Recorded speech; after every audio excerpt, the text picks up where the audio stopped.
What's happening, everybody, and welcome back to the Funky Brain Podcast. My name is Dennis. But before we get started, I want to talk about Life Mastery School by Dennis Berry. That's me. It's a series of free videos. If you haven't seen it yet, you should check in there. It's about addiction recovery, love and relationships, meditation and mindfulness, and health and wellness. Just free videos, tips and tricks. Check in, check it out.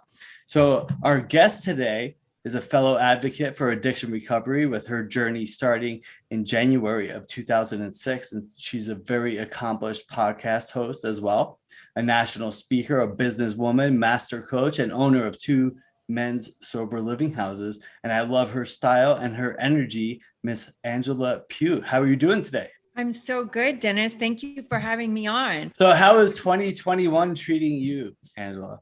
2021 has been really good, actually. Honestly, 2020 was not terrible in a lot of ways for me either. 2020 was obviously weird all the way around. There was a lot of weird stuff happening, but I think it's a saving grace that I am an introvert. So quarantine was not that much different from my regular life. So it didn't really have the effect on me I think it had on a lot of people. I definitely felt terrible for my extrovert friends that wanted to be out and needed to be connecting because, I'm pretty okay being by myself. But it was, it was a fun year. 2020 was pretty good. I learned a lot. I learned a lot in my newest business ventures, which was cool.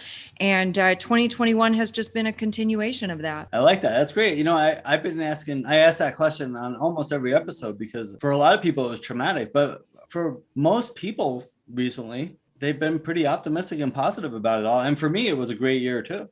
So I think it could be, you make up your mind how you want things to go, right? Well, and you have to have some level of acceptance. When there are things like a freaking global pandemic, there's only so much you can do with that, So yeah.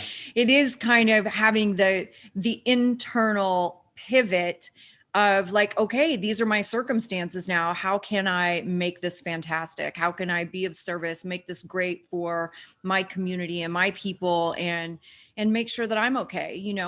Protecting my mental health is one of my main priorities on a daily basis. So yes, that's always the biggest challenge, our funky brains. There's a lot going on out there. So share with us a little about your story, like what happened, or like what it was like back in the day, what happened, how did you get to where you are today?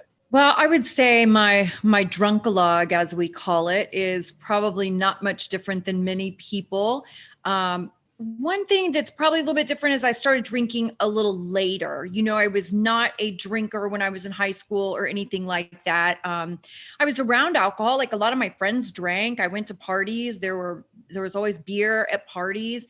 I just wasn't interested for whatever reason. But later I started working in a bar.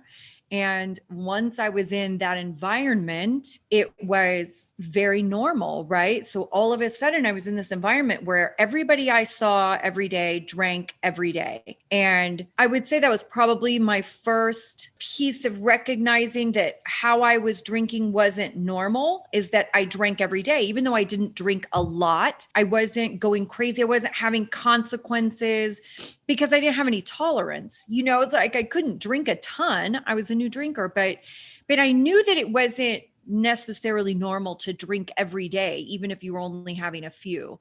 So I think when I was about 24, I had my first conscious thought, like, I wonder if I'm an alcoholic.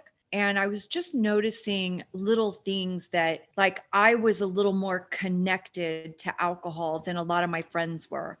And I always tell this story on my podcast that I lived in Los Angeles for a long, long time. And there's a particular night we're coming out of a bar in Hollywood and all my friends were like, okay, see you later. Have a good night. Call me tomorrow.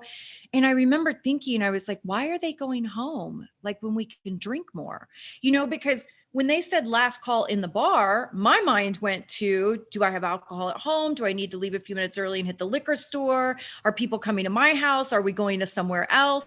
It never crossed my mind to just go home and go to bed. Why would you do that? Yeah, right. I just wanted to spend more time with alcohol. So it was little things like that that were really the beginning of me understanding my relationship with alcohol was very different than other people. And of course, it's easy to say now, hindsight is always 2020. You can look back and see, now I can see my progression perfectly every step of the way. I finally got sober. I was 33 and a half when I got sober, and it was January 7th, 2006 is my sober date.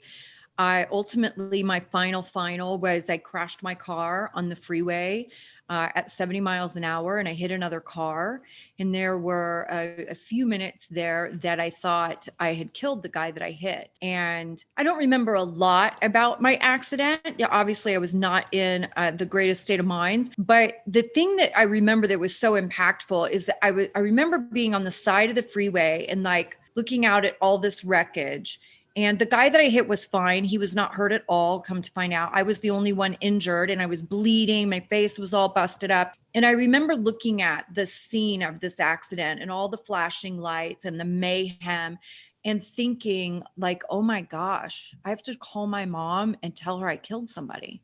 Like, how do you say that? And I have this like near perfect mom, the quintessential loving, nurturing, kind, like honest, like she is incredible.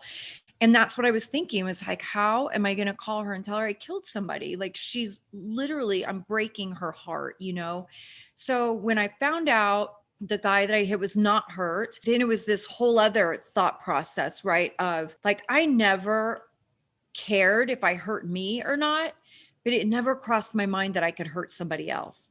Never in a million years did I think that my drinking could cause someone else harm. And I just knew in that moment, I was like, this is no longer an option. Like this is not a part of my life anymore. And I wish it was just that simple. I drank one more night after that, which was its own crazy situation. And I felt I was kind of trapped and didn't have a way out. And alcohol was my solution to everything. So of course it was my solution to surviving that night. And I drank one more night. I woke up the next morning and the first thought I had was, thank God that's over. Just thinking about my drinking life and knowing I was putting it behind me and moving forward into a new chapter, alcohol free. If I had blonde hair, that would have been my story. Like, well, you might have blonde hair. We don't know. Right. Not on my head. But yeah, very similar, very, very similar. The car accidents, the why are we going to bed, all the mayhem. And I was in over 20 drunken car accidents. But anyway, it was really interesting to hear that. So what kind of tools and stuff are you using today? Like what got you to where you are today?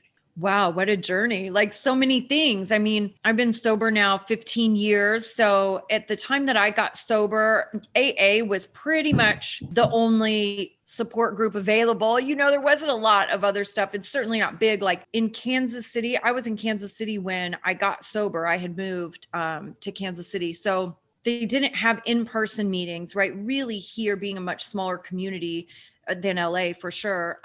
We just didn't have any other options, right? And all I knew, I didn't really know anything about AA. I just knew that that's where people went to not drink anymore. And I knew that I wanted to be a people that didn't drink anymore. So, to be honest with you, I'm glad that I didn't know too much about it because I didn't have any of those preconceived notions. A lot of those hurdles that people have to overcome with the things they think AA is or what they've heard it is. Like, I just didn't have any of that. I had a little weirdness about God because I'm not a religious person. And the only religious people I've really known in my life were, certainly when I was younger, were very shaming and judging. Like they were not the religious kind of people you wanted to be around. So I just had a weird thing with that. But I had just had a conversation with myself. I was like, Angela, you're 33, like you're grown. Nobody can force you to go to church. Like it's okay to have your own thoughts. If there are other people in there that believe in God, great. Doesn't mean you have to. Like, just shut up and go sit down. And that was literally my conversation with myself. And that's what I did. I just went and I shut up and I sat down. And it was incredible. I had the most amazing experience there.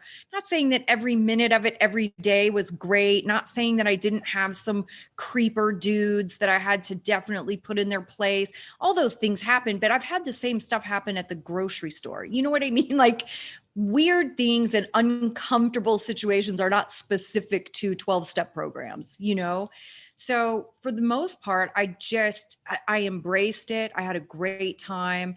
It's the first place I've ever been in my life where I felt like I fit. When I walked in, like everybody had the same sort of twisted sense of humor. And, we are amazing people, alcoholics and addicts. We are so smart and we're so fun. And just walking into a room full of my people was phenomenal. And I couldn't wait to get there every single day and let them know I was still sober. And my home group from day 2 is still my home group to this day.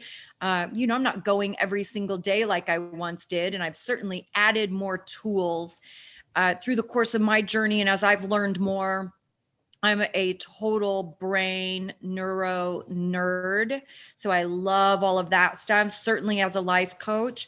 So as I learned more about those aspects of it, and especially the brain as it relates to addiction, I used all these other kind of tools and things that I implemented in my life. And now, of course, fitness, wellness, mental health, all of those things are kind of what my life revolves around. Very similar paths, absolutely, 100%. And I was looking over you. There was these infographics I saw that you had, and one of them was about the fitness and the importance of exercise with recovery and overall happiness and well-being. And that's what I teach as well. And I agree 100%. So tell us a little more about that. Like you were kind of just like, touching on it a little bit, but I like people to talk about it more. The importance of being physical, getting outside, diet, exercise, all that that's part of whole wellness. Like we really want to improve our whole lives, not just stop drinking. Yeah, for sure. And, honestly, fitness and diet, exercise, that piece of it is fairly new to me too. Like for a long time, I was an exercise person, but very much like the bare minimum, like going through the motions, like I'll go get on the treadmill for 30 minutes or something. I was never a really like exercise to take care of myself person. And that has just become a big part of my life in the last couple of years, and having a major shift in mindset and this probably comes with age too. I'm going to be 49 next week. So you definitely start thinking about things a little differently and thinking like how much I abused myself and how much I mistreated my body. And as I'm looking at this second half of my life, it's like, I don't want a bunch of limitations, right? I don't want physical limitations. I have really young nieces and nephews. Like, I don't want to not be able to do things with them and travel with them and hopefully, God willing, play with their kids. Like I want to be a vibrant, active, older person. So I really thought, man, I got to get it together. Like, I want to take care of my body. I want to care for myself.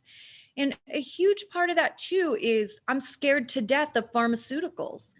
And I have anxiety that can be debilitating at times.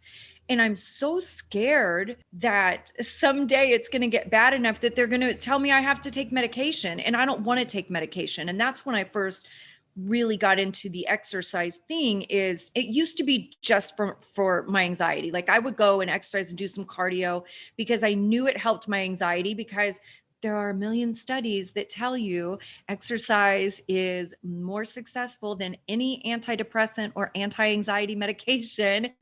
Exercise works better than anything. So I always just would kind of go through the motions just for that. And thank God, because that is smart.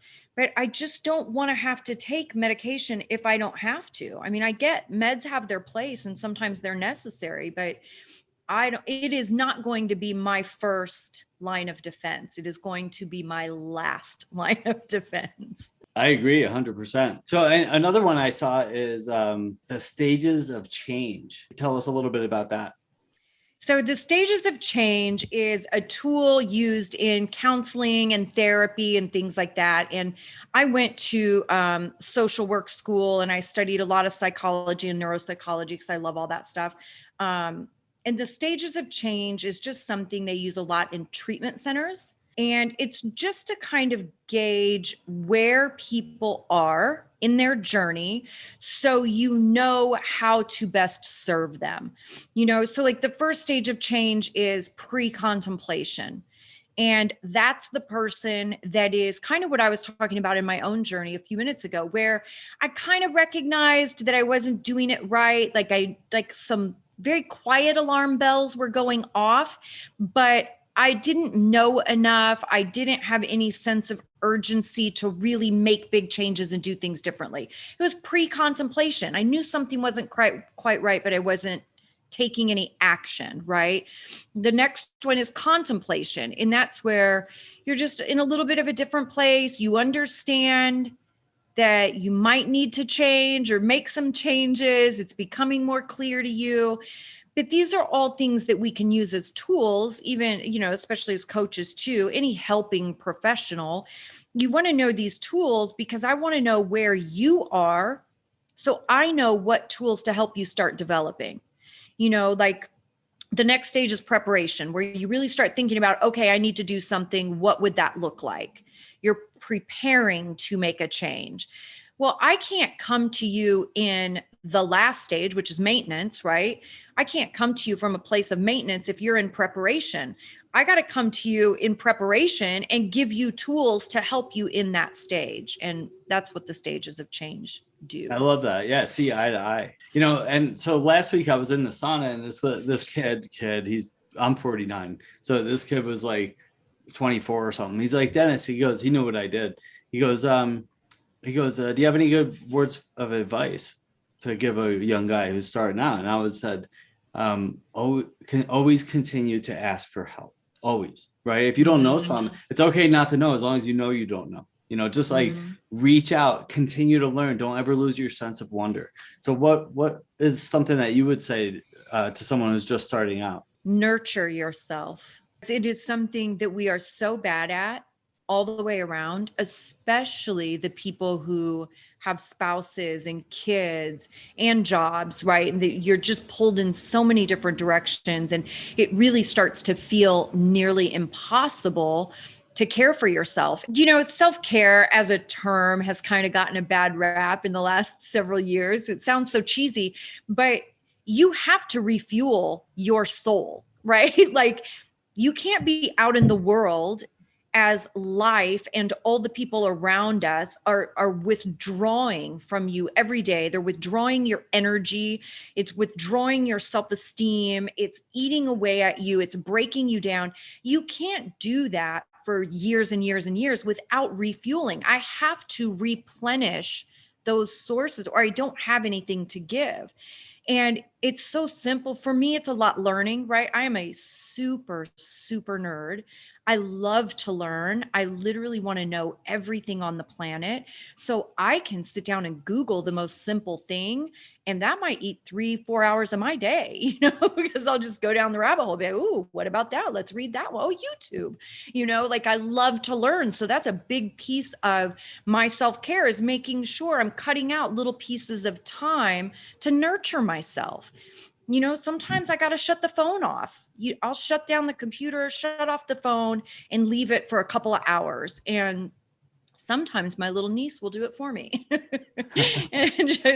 But just have that time, right? I have to replenish my soul. I have to do that. Sometimes it's reading or, taking long showers or going to the gym, getting a massage, all those things that you would think of normally as self-care, but it doesn't have to be going and doing anything, right? I'm really big. I'm a skincare junkie. I love taking care of my skin. And that's one of my self-care things where I carve out, an hour a week and I do a facial at home or I'll do something, right? That's my self-care. It's taking care of myself. And that term is literally care for yourself. Take actions where you are caring for yourself. We do not pay enough attention to it.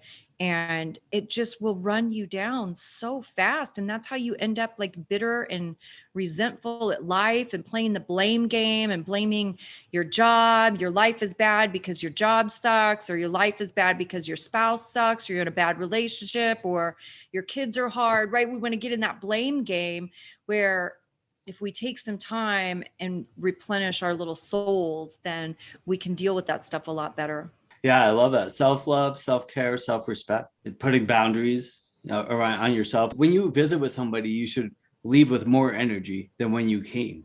right? And Yeah, if for every time you sure. meet with somebody, whether it's a friend or a family or whatever, you leave with less energy every time, I would say you stop hanging out with them or limit the amount of time you're spending with them. And there's a difference between being selfish and taking care of yourself. And listen, I had to, this was a big part of my journey too, is realizing that I was the person sucking all the energy out of other people. In my less healthy stages of life, I was super negative, judgmental. I have, could be considered overbearing personality. I'm all of those things that would suck the energy out of the room, or people would be walking on eggshells to not set me off. And once I realized that that's the effect I was having on people, I was like, wow, that's not what I want. I don't want people to walk away from me going, oh my God, that was exhausting. Like she's a mess. Like that's not the effect I want to have on people. If you can go back to your 15-year-old self, what would you tell that girl? Oh, 15-year-old self. My teen years were really good. I have little brothers that are 10 and 12 years younger than me. And so my whole teenage life was helping take care of babies, and they were so wonderful and such a gift in our lives. And I think I would tell myself, never give up, because life is really hard by nature. It can be. Most things that we do are going to be challenging. We're going to have adversity. And even in our relationships, we're human beings, we're fallible. We're going to hurt each other. We're going to use bad judgment. We're going to be selfish, right? So we're all going to have to deal with those things with each other in friendships, marriages, romantic relationships, whatever, business partnerships. And I think at some point I kind of gave up, which was one of the things that led to drinking and self-medicating a lot of that stuff, is I just didn't know how to cope. And I kind of gave up. So I think that's what I would tell myself is don't give up. Things are going to be hard. There's going to be adversity, and that's okay. Adversity is almost a compliment now, because I understand it wouldn't be in front of me if I wasn't capable of dealing with it. So now I don't shy away from adversity. Now I'm like, oh, challenge accepted. Like, yeah, I can do this. Let's figure it out. It's going to suck, but I can figure it out. Yeah, and I think that people get into these deep dark holes, these depressions or pits of despair, and you don't realize like that there is an end to it, right? All those old AA stuff is like, if you're going through hell, just keep going. Like you're gonna get through. Oh, it's old ancient Buddha wisdom. It's like that. Everything changes, right? The tough times never last. Neither do the good times. Everything changes all the time. So it's a day-to-day thing. If you're having a hard time, tomorrow will be better. And then the next day might not be as good. And then the next day after that will be better. Right. That was such a huge moment for me when my sponsor said that to me. My sponsor was like, Angela, your bad mood is going to pass just like your good ones do. He goes, you don't get in a good mood and stay that way the rest of your life. So you're not going to get in a bad mood and stay that way the rest of your life. You're not going to be stuck in adversity forever. It will pass. And that was a huge, huge moment because, we love to catastrophize. We love to take that stuff and blow it out of proportion and make it seem like the end of the world. And it really is not at all, No. And then like failure, people are scared to death of failure. And if you're in those down times, the late great Wayne Dyer, he said the best thing. He's like, we don't ever fail at anything. All we do is produce results. So what do you do with the results that you produce? If I throw you a football and you drop the football, are you a football failure? No, I throw it again and now you caught the football and now you're a success. If you're a real estate agent and you're trying to sell a house and the deal falls through, are you a failure? No, next month you sell another house. Now you're a success. So, if you dig yourself into these pits of despair and the depression and without knowing there's a way out, and then it's like reach out to somebody and ask for help. And then maybe sometimes you need somebody to pull you through to the other side, give you hope. Yeah. Failure is just learning. Failure is just, okay, I did it that way. It didn't work. So what can I do differently? How do I need to tweak? Was it me? Was it my attitude? Did I procrastinate on something? What could I do better? Yeah, it's just learning. Failure isn't really failure. It's just necessary. I love it. Awesome. So if somebody wants to get in touch with Angela, how do they do that? You can find me on all the social medias at Addiction Unlimited. That's the podcast. You can find me on Instagram, Facebook, all of them, Pinterest, LinkedIn, all of them at Addiction Unlimited. probably Addiction Unlimited has its own website too. You could easily find me there, but I would say probably Facebook is my most active spot. It's fun, easy to interact with people. We have an Addiction Unlimited Facebook group that is a blast. It's super supportive, very positive environment. And I try to really interact with people as much as possible in there because, we're all in this together. So. Awesome. Well, thanks for Angela for coming on the Funky Brain podcast. I hope you had fun. I had fun. Absolutely. Thank you so much for having me. It's been a pleasure. Yeah, and we'll talk to you soon. And thanks everybody for tuning in to the Funky Brain podcast. Reach out to Angela if you want to talk to her, and have a beautiful day today, unless you have other plans. I'll talk to you soon. Bye for now. So I've been asked recently, why would I need a life coach and how can a coach help me? Well, I spent the last 15 years helping people overcome their challenges and propel themselves forward in life. And I work with people worldwide via Zoom and currently have clients in New Zealand, England, Australia, and of course, scattered throughout the US here. So how come some people seem to be able to think of great ideas and just get them done at a high level, and some people just get stuck? Well, we need consistency in our lives to specifically define our goals and create specific action steps to get them done on a daily basis. And then execution is key. We can design all the beautiful plans we want, but without proper execution, most plans live a very short life. And then finally, and the most important piece of the puzzle to unlock all that success afterwards is accountability. All the most successful people in the world have coaches, mentors, and accountability partners. Oprah, Richard Branson, Elon Musk. Nobody reaches high levels of success on their own. In most cases, they have teams of people to run their ideas by. It takes more than just a good idea to reach your goals and dreams. It takes hard work, effort, commitment, and dedication. And of course, somebody to hold your feet to the fire to make sure these things get done at a high level. And that's what I do. I help people reach their goals at a high level. I am a high performance coach. And when I say that, I don't just mean money. I mean kicking your addictions and mastering your life, improving your relationships, reaching your financial goals, crushing your health and fitness goals. So reach out today for a free session to start radically changing every area of your life. Don't wait till tomorrow or when it seems like the perfect time. Now is the perfect time to start achieving all your goals and dreams and to radically change your life forever. I'll talk to you soon. Have a beautiful day.